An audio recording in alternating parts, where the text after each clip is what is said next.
This is for y'all that think I never have losses. I may not have as many as most people, but we all have losses.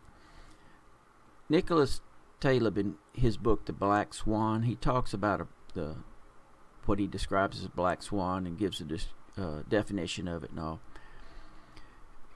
This here may or may not have been fall into that category, but it for sure was a sad day for Japan. And I'm sure you know what went on right there. That's what those losses were about. This up here, this just kind of caught me out the blue. This up here was my fault. They're just trading like a hayseed, like a dumb hayseed. So I have losses. Some catch me out the blue. Some I inflict on myself.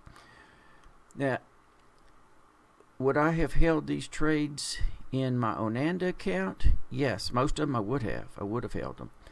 But this isn't my Onanda account. This is FTMO's money.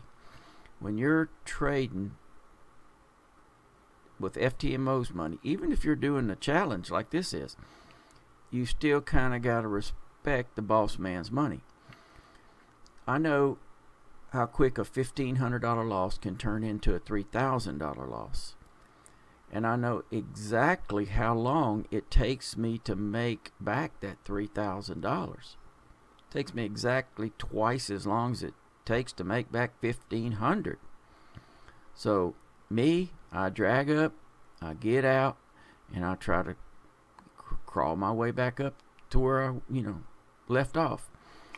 And that's just the way I see it. So don't think, I may have long winning streaks, but we all have losses. Don't make no mistake about that. And that's enough of my mistakes for today.